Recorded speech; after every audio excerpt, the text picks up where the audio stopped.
കഴിഞ്ഞ ദിവസം കുടയില്ലാത്തത് കൊണ്ട് മഴയത്ത് നിന്ന് കഷ്ടപ്പെട്ടത് കൊണ്ട് അതിനുശേഷമുള്ള എല്ലാ ദിവസത്തിലും കുട എടുക്കാൻ വേണ്ടി ഞാൻ പ്രത്യേകം ആലോചിക്കും കേട്ടോ. പക്ഷെ ഞാൻ കുട എടുത്തുകൊണ്ടാണോ എന്ന് അറിയില്ല കേട്ടോ. അതിനുശേഷം ഒരു ദിവസത്തിൽ പോലും മഴ പെയ്തിട്ടില്ല കേട്ടോ. അങ്ങനെ ഇരിക്കുമ്പോൾ ഇന്നാണ് കേട്ടോ ഒന്ന് മഴ പെയ്തത്. അതുകൊണ്ട് ഇന്ന് നല്ല മഴ പെയ്തിട്ട് എനിക്ക് യാതൊരു വക കുലുക്കവും ഉണ്ടായിരുന്നില്ല കേട്ടോ. നമ്മുടെ കയ്യിൽ കുടയുണ്ടല്ലോ, മഴ എത്ര വേണമെങ്കിൽ പെയ്തോട്ടെ, അതായിരുന്നു കേട്ടോ എൻ്റെ ചിന്ത. അങ്ങനെ ജോലി കഴിഞ്ഞിറങ്ങി ഞാൻ സന്ധ്യേട്ടനെ വിളിച്ചപ്പോൾ സന്ധ്യേട്ടൻ പറഞ്ഞു സന്ധ്യേട്ടൻ കോട്ട് എടുത്തിട്ടില്ലെന്ന്. അപ്പം പിന്നെ പൂർത്തിയായില്ലേ, എല്ലാം ശുഭം. ഇന്നും ഇതുപോലെ തന്നെ നിൽക്കണം കേട്ടോ. അങ്ങനെ ആളെ വെയിറ്റ് ചെയ്ത് ഞാൻ ദേ എൻ്റെ സ്ഥിരം മരത്തിൻ്റെ താഴെ വന്ന് നിൽക്കണ്ട കേട്ടോ. ഇന്ന് നിൽക്കുമ്പോൾ ഒരു പ്രത്യേക രസമായിരുന്നു കേട്ടോ. കാരണം നിറച്ച് വെള്ളത്തുള്ളികളും നല്ല ഭംഗിയുള്ള അന്തരീക്ഷമൊക്കെ ആയിരുന്നേ.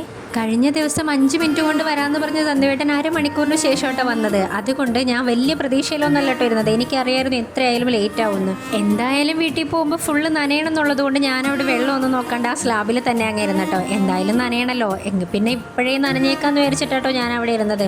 അങ്ങനെ കുറച്ചും കൂടി നേരം കഴിഞ്ഞപ്പോൾ അന്നത്തെ പോലെ അരമണിക്കൂറൊന്നും ആയില്ലെങ്കിലും ഒരു 20 മിനിറ്റിനുള്ളിൽ നമ്മുടെ സന്ധ്യേട്ടൻ വന്നിട്ടോ. എന്നാൽ ഇനിയിപ്പോൾ നമുക്ക് വേഗം ചാടിക്കറി പോവാല്ലേ, എന്തായാലും മഴ കൊള്ളാനുള്ളതാണല്ലോ. എന്തായാലും ഞങ്ങൾ പോകുന്ന സമയത്ത് വലിയ മഴയൊന്നും ഇല്ലായിരുന്നു കേട്ടോ. നനഞ്ഞു കുളിച്ച് വീട്ടിൽ പോകുന്ന പ്രതീക്ഷിച്ച് എനിക്ക് അങ്ങനെയുള്ള സിറ്റുവേഷനൊന്നും വന്നില്ല. ചെറിയൊരു ചാറ്റൽ മഴയേ ഉണ്ടായിരുന്നുള്ളൂ. അങ്ങനെ പോകുമ്പോഴാട്ടോ ഞങ്ങൾ പെട്രോൾ അടിച്ചിട്ടില്ല എന്ന് വിചാരിച്ചത്.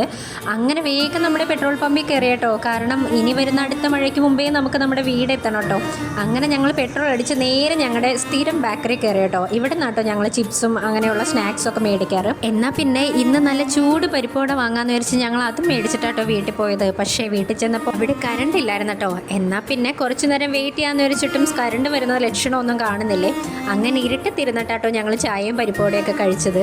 എന്തൊക്കെ പറഞ്ഞാലും ഈ കറണ്ട് പോക്ക് എനിക്ക് കുറച്ച് ഇഷ്ടമുള്ള കാര്യമാണ് കേട്ടോ. കാരണം അങ്ങനെ കറണ്ട് പോകുന്ന സമയങ്ങളിലാട്ടോ നമ്മളെല്ലാവരും ഒരുമിച്ചിരുന്ന് എന്തെങ്കിലും വിശേഷങ്ങളൊക്കെ കൂടുതൽ പറയാം. എനിക്കൊക്കെ അങ്ങനെയാട്ടോ ഫീൽ ചെയ്യാറ്. എല്ലാവർക്കും അങ്ങനെയാണോ എന്ന് എനിക്കറിയില്ല കേട്ടോ. അങ്ങനെ ഏകദേശം 7 മണി ആയിട്ടുണ്ട് കേട്ടോ. അപ്പം പിന്നെ നമുക്ക് കറണ്ടിന് വേണ്ടി വെയിറ്റ് ചെയ്യാവേ.